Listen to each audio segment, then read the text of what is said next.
የሶመርና የቱርካን ትዳር ቀስ በቀስ እየተቀዛቀዘ እየመጣ ነው ያለው። ሶመርም ቢሆን ከቱርካን ጋር ሁል ጊዜ ቤት ውስጥ ጭቅጭቅ ነው። ጭራሽ ደግሞ ቱርካን በአሁን ሰዓት ላይ እስካሁን ድረስ እሱ በሚያውቀው ልጅም ማፍራት አትችልም። ይሄ ነገር ብዙ እያደከመው እየመጣ ነው። ሚኒ ጋር ደግሞ ሴት ሰላሙን ያገኛል። ሴት ልጁ ለሱ ብዙ ትርጉም አላት። ሲደብረው ሲከፋው ቀጥታ ወደ ሴት ልጁ ነው የሚሄደው። ቱርካን ደግሞ ደና ጭቅጭቅ ከሽና ትጠብቀዋለች። ስለዚህ ሶመር ብዙ ነገሮችን እየተፈተነ እያለፈ ነው ያለው። ቱርካን ለትዳሯ ብዙ ነገር ለማድረግ ብታስብም ነገር ግን ለሱ በጣም አስቸጋሪ ሆኖበታል። በሌላ በኩል ከሩቻል ጋርም ጦርነት ውስጥ ናት። ሩቻልና ቱርካን ፊት ለፊት ተናንቀዋል። ቱርካን ፉክክር ውስጥ ናት ያለችው። ሩቻልን በራሷ መንገድ ልትበቀላት ነው የምታስበው። በሌላ በኩል ደግሞ ዳሪያ እንዲሁም ሙስጠፋ ትኩስ ፍቅር ውስጥ ናቸው። ሁለቱን ለመለየት በብዙ አቅጣጫ ከሁለቱም ቤተሰቦች ብዙ ነገር ለማድረግ እየሞከሩ ናቸው። ነገር ግን እነሱ በዚህ መሃል ሆነው የበለጠ እየተፋቀሩ እየመጡ ናቸው። ዛሬ ምሽት ደግሞ ኤፍራን ቀጥታ አይላ ለመጠየቅ ወደ ቤት መጥቷል ከእናቱ ጋር። እናቱ ትንሽ አይምሯ ትክክል አይደለም። ጭራሽ ደግሞ ኤፍራን ስለ አይላ ብዙ የተሳሳተ ነገር ነግሯታል። አሁን ወደ ውስጥ ገብተው እንደተቀመጡ ግድግዳውን፣ ጣሪያውን፣ ሶፋውን፣ ጠረጴዛውን ሁሉም ነገር እያየች ፈጣሪ ይመስገን ፈጣሪ ይመስገን ከጥሩ ቤተሰብ ጋር ልንዋሃር ነው ስትል ነበረ። አይላ የሩቻል እህት ልጅ መስላት ነበረ። ኤፍራንም እንዲህ ብሎ ነው የነገራት። አሁን ሁሉም ነገር በስነስርዓት እየተካሄደ ነው ያለው። ከዛ ሳድቅ መናገር ጀመረ። ያው እንግዲህ ሁላችሁም ለምን እንደመጣን ታውቃላችሁ። ያው እንግዲህ ኤፍራን ልጃችን አይላን ወዷታል እና ሊያገባት ይፈልጋል። ይህን ለመጠየቅ ነበር የመጣ ነው ብሎ ተናገረ። ከዛ ሩቻል ፈገጋለችና ፈቅደናል እሺ ብላ ተናገረች። ከዛ የኤፍራንና ደስ ብሏት እያጨበጨበች ነበረ።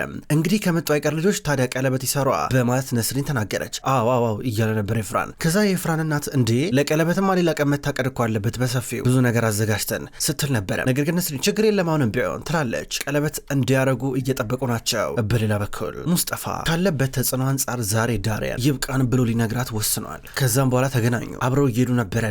ዳሪያ በቃ በጣም አስቸጋሪ ነው፣ ከዚህ በኋላ እንዴት እንደምንቀጥል አላውቅም እያላን ነበር። ምድረ ሙስጠፋ አንተ ያቋም ሰው እኮ ነበርክ፣ ምድረ የምትወለውለው አሁን ካልፈለክ ችግር የለም አለችው። ዳሪያን ያፈቅርሻለሁ ነገር ግን በጣም ከባድ ሆኖብኛል አላት። ቶ በቃ ብላው ተው ልትሄድ ነበረ። ዳሪያ ያፈቅርሻለሁ ቆይ አንዴ ብሎ አስቆማት። ዳሪያ ይኸውልሽ በጣም ብዙ ተግዳሮት አለብን፣ እኔ በጣም ቸግሮኛል። በቃ በአንድ በኩል እዚህ ጋር እናትሽ አለች እያለ ሲናገር እናቴ ምን አረገች እያለችው ጠይቀዋለች። እሱ ግን ለመናገር በጣም ፈራ።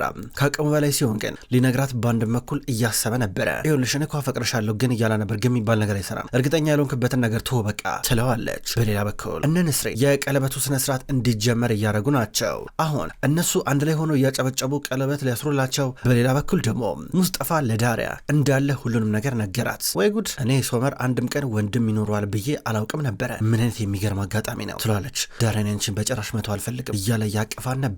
እሷ ግን ላስብበት ብላ ትታው ሄደች። አሁን እነ ኤፍራን እንዲሁም አይላ ቀለበት እየተደረጉ ናቸው። ደስ ሲል ስላለች የኤፍራን እናት በመጨረሻም የኔ ልጅ የሩቻንን እህት ልጅ አገባህ ማለት ነው ብላ ተናገረች። የኤፍራን እናት ይሄ ነገር አይላን በጣም ነበር ያስደነገጣት። የኤፍራን እናት ሲጀምር ስለ አይላ የተሳሳተ ነገር ነበር ያላት መረጃ። አሁን አይላ ይህን ስትሰማ ትንሽ ረብሿታል። እነ ሩቻልን ቢሆን ደነገጡ።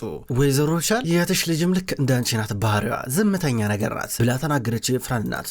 ኤፍራን እናቱ ከዚህ በኋላ የምታወራውን ነገር በጣም እየፈራ እየመጣ እናቱን ዝም ለማስባል እየሞከረ ነበረ። አሁን አይላ እያለቀሰች ወደ ኪችን መጣች። ሩቻል ወደ እሷ ቀርባ አይላ አታልቅሺ፣ ምንም ያስለቀሰ እኮ ነገር እኮ የለውም እኮ፣ ግን መነጋገር አለባችሁ እሺ። የኤፍራን እናት ሁሉን ነገር ማወቅ አለባት። ሲጀመር ስለ አንቺ ለምን ዋሻት? ይሄ የማይሆን ነገር ነው፣ ምንም ያሳፍር ነገር የለውም፣ አንቺ ምንም እንደዚህ መሆን የለብሽም ብላት አባብላት ዞር ትላለች። ሶመር ወደ መኝታ ክፍሉ እየመጣ ነው። ቱርካን ቁጭ ብላ እየጠበቀችው ነው። ከዛ እሱ ልብሱን ሊቀይር ወደ ልብስ አጥኖ ተጠጋ። ልታወራው እየሞከረች ነው።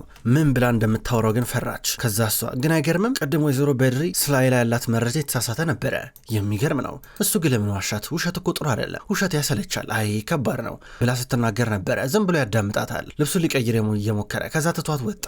ከዛ ቱርካን ግራ ገባት። ምንድነው የማረገው ብላ ራሳን እየጠየቀች ነው። በጧት ሶመር ከእናትና ከአባቱ ጋር ቁጭ ብሎ ቁርሱን እየበላ ነበረ። አብረው እያወሩ ድንገት ለኦዛር ስልክ ተደወለለት። ሄለው ትላንትና በጣም በተደጋጋሚ ደውለልኝ ነበረ እያለው ነበር። ደወለው። አዎ ደውዬልሃለሁ እያለሱ ወዲያው ኦዛር ከተቀመጠበት ተነሳ። እኔ ኦዛር ኮርማን ነኝ እያለ ወደ ውጭ ወጣ። ከወጣ በኋላ መጨቃጨቅ ጀመረ። ይህን በመስታወት የሚመለከቱት እነ ሩቻልና ሶመር ናቸው። ከዛ ሩቻል እንዴ ኦዛር ምን ሆኖ ከማን ጋር የሚጨቃጨቀው በጠዋት ትሏለች። አላውቅም፣ ምናልባት ቅርብ ጊዜ አዲስ የገዛ ነው መሬት በተመለከተ ኢንቨስተሮቹ ትንሽ ችግር ፈጠሩ መሰለኝ እያላን ነበረ። አይ ከትላንትና ጀምሮ ግን ሲጨናነቅ አይቼዋለሁ ትላለች። ከዛ ዘን ብላ ሶመርን አየችው። ሶመር ግን እንዴት ነህ ሰሞኑን እያለችው ነበረ።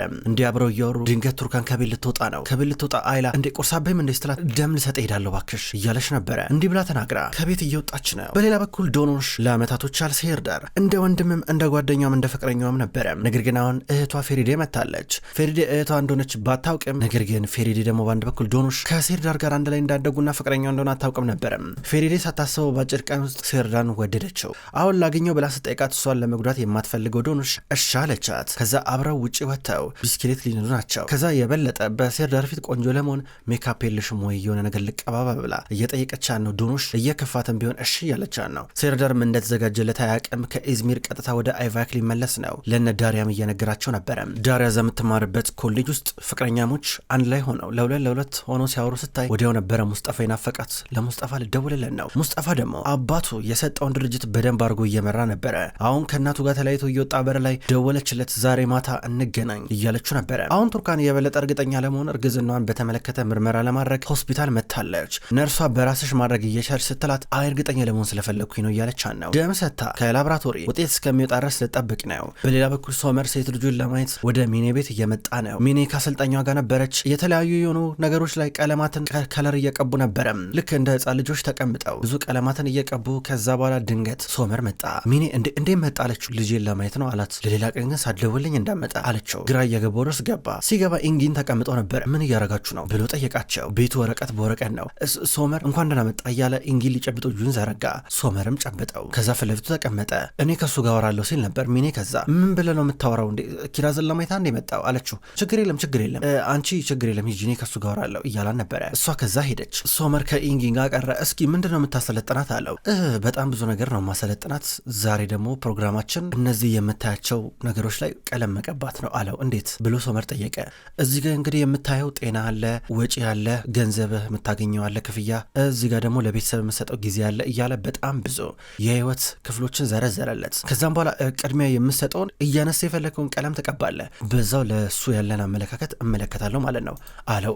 ረቱ አታሹፍ፣ ይሄ እኮ በጣም ኬጂ ስሪ አንደኛ ሁለተኛ ክፍል እያለን እኮ የምናደርገው ነገር ነበረ። ምን ሆናል አለው። እኮ በል ጀምር እስኪ ጀምርና አለው። ኧረ ይሄ ቀላል ነው እያለ ሶመር መቀባቱን ጀመረ። ኢንጊን በጥንቃቄ ይመለከተዋል። ሩቻል ከሳልቹክ ጋርና ቢሮ ውስጥ እኔ ምለው ምን አይነት ድፍረት ነው ግን ኤምኬ የሚባለው የሎጂስቲክስ ድርጅት የ10 ዓመት ኮንትራት የሰጣችሁት ብላ ጠየቀችው። እኔም አላቅም ወይዘሮ ሩቻል፣ ይሄ የአቶ ኦዛር ውሳኔ ነው። ነገር ግን ከኤምኬ ሎጂስቲክስ ድርጅት ተወካያቸው እየመጣ ነው አላት። ከዛ ተደወለላት። ጸሐፊዋ ደውላ መጥቷል ተወካዩ አለቻት። አስገቢው አለቻት። ሙስጣፋ መጣ።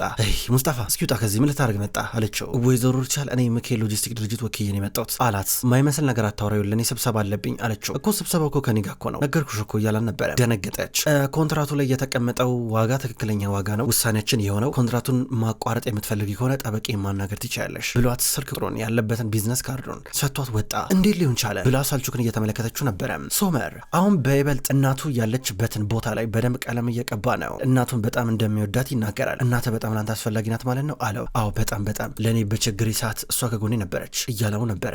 ጥሩ እና በህይወት ምን ያህል ጣልቃ የመግባት አቅም አላት አለው። ምልህ እናቴ ከጎኔ ነበረች ምን ችግር አለው አለው። አይ እሱማ ችግር የለውም፣ ግን እናትህ በሀዘን ብቻ ጊዜ ነው በደስታ ጊዜ በህይወት ማን አለ እናት አለች አለው። ግራ ገባው። ምልህ እኔ ብዙ ጊዜ ደስታ የማሳለፈው ከኪራዝ ጋር ነው ከሴት ልጄ ጋር እና ደግሞ ያው ከሚስቴ ጋር እያለ ይናገራል። አሁን ቱርካን ያለችው ሆስፒታል ነው። ከላብራቶሪ ውጤቱን ተቀበለች። እየተመለከተች ነው። አይኗን ጨፍና እስከ ግማሽ ድረስ ደሞ ፈራች። ከዛ በቀጥታ እንደምንም ብላ ደፈር ብላ ወረቀቱን ተመለከተችው። ጥግጋ ፖዚቲቭ የሚል ጽሁፍ አለ። ደስ አላደነገጠች፣ ለማመን ከበዳት። አንዷን ነርስ አግኝታ ነርስ ይሄ ነገር ግን ትክክል ነኝ ወይስ ተሳስቻለሁ አርግዘሻል ነው የሚለው እያለች ነበር። አዎ እንኳን ደስ አለሽ ትላታለች። ቱርካን በደስታ እየዘለለች ነው። ሶመራውንም ቢሆን መጫወቱን እንደቀጠለ ነው። ሶመር ስለማንነቱ በጣም ብዙ አመለካከት አለው። ለኢንጊን እየነገረው ነው። ኢንጊን ብዙ ጥያቄ እየጠየቀ ሶመር እንደገና እንዲያስብ ጊዜ እየሰጠው ነበረ። አሁን ዶኑሽ እንዲሁም እህቷ ፌሪዴ አብረው ናቸው ቢስክሌት እየነዱ። ከዛ የሆነ ቦታ ላይ ደግሞ ቁጭ ብለው እየጠበቃቸው የነበረው ሴርዳር ነው። ሁለቱም ሲመጡ አያቸው። ዶኑሽ ከመጣች በኋላ ፌሪዴ ዞር ያለች ቪዲዮ ስትቀርጽ ሴርዳር በቃ እኔ አባዬ ጋር ሁለታችሁ አብራችሁ ነው አለች። እንዴ ዶኑሽ እኔ እኮ የመጣሁት እኮ አብረን የምናወራ መስሎኝ እኮ ነው፣ አብረን እናወራ ብቻችንን አላት። ሴርዳር ይኸውልህ ፌሪዴ ወዳለች፣ እኔ ደግሞ እሷ ማስከፋት አልፈልግም፣ በቃ አብራችሁ እንዳትጎዳት እሺ፣ እሷ መንከባከብ አለብህ፣ ምክንያቱም እሷ ተስፋ ያስፈልጋታል፣ ተስፋ ልትሰጣት ይገባል አለችው። ደነገጠ። ዶኑሽ ምሮ የምታወሪው ምንም እየገባኝ አይደለም አላት። ሴርዳር በቃ ያልኩን ነገር ሰምታል አይደል? ያልኩን ነገር አድርግ አለችው። በቃ እኔ ልጅ እያለች ፌሪዴ መጣች። ዋው የአይቫክ መንደሮች ጎዳናዎች እንዴት ያምራሉ ስትል ነበር ቪዲዮ እየቀረጸች። ዶኑሽ አዝናለች፣ ትታቸው ሄደች። አሁን ፌሪዴ ሴርዳርን ቀረብ ብላ ልትግባባው እየሞከረች ነው። አሁን ሙስጠፋ እንዲሁ ዳሪያ ማታ ተገናኙ። የትላንቱን ጉዳይ ረስተዋል። አብረው ቸኮሌት እየበሉ ነበረ። ብዙ ነገር ይነጋገራሉ። ከዛ በኋላ ድንገት ተንበርክኮ እንደሚያፈቅራት እየነገራት ቀለበት እያሰረላን ነበረ። ደስ ብሏን ነበረ የተቀበለ ያለችው። አሁን ቱርካን ሶመር እስኪመጣ ድረስ እየተጠባበቀች ነው። ትዕግስቱን ላታለች። ማርገዟን ልትነግረው ይህን የምስራች። ድንገት በር ሲከፈት እየሮጠች መጣች። ስትመጣ የሆነ ሰውዬ ነበር የመጣው እንጨት ሊያመጣ የሳሎን እንጨት የሚያነዱትን። ከዛ ልትመለስ ስትል ድንገት ሩቻል አየቻት። ምን እየጠበቅሽ ነው? ገና ትጠብቂያለሽ አለቻት። ከዛም በኋላ ሩቻል ራመድ ብላ ወደ ዋናው ሳሎን ስገባ ቱርካን ተከተለቻት። አንቺ በቃ እድሜ ልክሽን ለ40 ዓመት ያህል ፍቅር ሳታገኝ ብቻሽን በባዶነት ስኖሪ ነበረ። መከዳት ማለት ቁጭ ብሎ መጠበቅ ማለት በደረቅ ወንበር ላይ ምንድነው ትርጉም ይገባሻል? እንዴት ያሳዝናል። መወደድ መፈቀድ የሚባለው ነገር አታውቂ እያለቻ ነበር። ድንገት ሶመር መጣ። ከኋላው ሆኖ እያዳመጠ ነበረ። የሚገርም ነው። ጭራሽ እኔ ጋር ደርሰሽ ደግሞ መተሽ እንዴት ስትይ ትንሽ አታፍሪም እንዴ? ያሳፍራል። በጣም ያሳዝናል በጣም ብቻሽን መሆንሽን ባትፈሪ ነበር የሚገርመኝ። ማን ወዶሽ ያውቃል ሲጀመር እያለቻ ነበረ። ቱርካን ይህንን ከባድ የሆነ ቃላቶች ስትሰነዝርባት ድንገት ሶመር ሰማና ቱርካን ብሎ ጮኸ። እሷ ድንገት ዞር አለች። ሩቻል እያለቀሰች ነበረ። ምን መብት አለሽ እናቴ እንደዚህ ብለሽ የመናገር? ማን ስለሆንሽ ነው አንቺ እሷ የምታስለቅሻት? ምን ስለሆንሽ ነው እያላን ነበረ። ሶመር እኔ ሆን ብዬ አይደለም ትላለች። እንባ የተናነቃት በአንድ በኩል ሩቻል ቶ በቃ እነሷ ትጨቃጨቅ ና በቃ ብላ ወደ ውጭ ወጡ። ከዛም በኋላ እሱ ይቅርታ እያለ እየጠየቃት እያቀፋን ነበረ። ቱርካን ያቀደችው ምሽት ሌላ እየሆነ ያለው ነገር ሌላ ነው። ከዛ ወደ ክፍሏ ገባች። ቁጭ ብላ እያለቀሰች ነበረ። ከዛም በኋላ ሶመር ወደ እሷ ክፍል እየገባ ነው። ድንገት ኦዛር በሆነ መኪና የመጣው በኋላ ወንበር ተጭኖ ከመጣ በኋላ ገፍትረውት ትተውት ሄዱ። ኦዛር ከፍተኛ የሆነ ድብደባ ደርሶበታል ራሱን እስኪስት ድረስ። በዚህ መንገድ በር ላይ ትተውት ሲሄዱ በር ላይ የነበሩ ጠባቂዎች ወደ እሱ እየቀረቡ ነበረ። ሶመር እንደተጋጋለ ውስጥ እየገባ ነው። አሁን ቱርካን ይቅርታ እየጠየቀችው ነው። አዎ እሷን አስከፍቻታለሁ አውቃለሁ፣ ግን ሆን ብዬ አይደለም ትለዋለች። አላስከፋሻትም፣ ግን ቁስሏ ላይ ጨው እየነሰነስሽ ነበረ፣ እንደገና ልታሳምሚያት እየሞከርሽ ነበረ፣ በጣም ያሳዝናል ስትል ነበር። ሶመር እባክህ በዚህ መንገድ አትቅጣኝ፣ ይኸውልህ ሆን ብዬ አይደለም ታውቃለህ እያለችው ነበር። ሶመር ግን ከዚህ በኋላ እኔ ላቅሽ አልችልም፣ ግራ ገባኝ እኮ ቱርካን፣ የድሮ ቱርካን የታለች? ቱርካን አዲስ ሰው ሆነሻል እኮ፣ በቀን ስመጣ አዲስ ሰው ነው የማገኘው። ቱርካን አትከራከሪ፣ ለአንተ ነው ለቤተሰብ ነው አትበይም፣ በቃ ለትዳራችን ነው አትበይ፣ ራስ ወዳድ ሆነሻል፣ ሌላ ሰው ሆነሻል አላት። ግን እኮ ሶመር ራስ ወዳድ ባልሆን ኖሮ እኮ ትዳራችን አላድነውም ነበረ እያለች ትከራከራለች። አትከራከሪ እያላን ነው። ድንገት እሷ ቆይሽ አንዴ ብላ ውጤቱን ልታሳየው ወረቀቱን ይዛ መጣች። አንድ ነገር ልንገርሽ እያላን ነው። ግን እኮ እኛ አለችው፣ እኛ የሚባል ነገር የለም ቱርካን፣ ደክሞኛል፣ ሰልችቶኛል፣ ይልሽ ፍቅር ብቻ በቂ አይደለም፣ ቤታችን በጣም እየቀዘቀዘ ነው፣ ክፍላችን እየቀዘቀዘ ነው፣ ምንም አዲስ ነገር የለም፣ በቃ ብዙ ነገር ለማድረግ ሞክሬያለሁ ግን ባዶ ነው እያላን ነበረ። ሶመር ምን ለማለት ፈልገ ነው? ምንድን ነው ፍቅራችን በቂ አይደለም ስትል ምን ለማለት ፈልገ ነው አለችው። በቂ አይደለም በቃ እያላን ነበረ። ፍጥጥ ብላ ታየዋለች። ሶመር ለመናገር የፈለገው ነገር ግልጽ ነው። ቱርካን በአንድ በኩል ወረቀቱን ቀና አርጋ ልታሳየው ከመሞከር ይልቅ እጇን አጠፈች። እጇን አረጋግታ በደንብ እየያዘች ነበር ወረቀቱን ልታሳየው። ከዚህ በኋላ አልፈለገችም። ሶመር ምን እስኪላ ድረስ ታክሳ ልታዳምጠው ነው።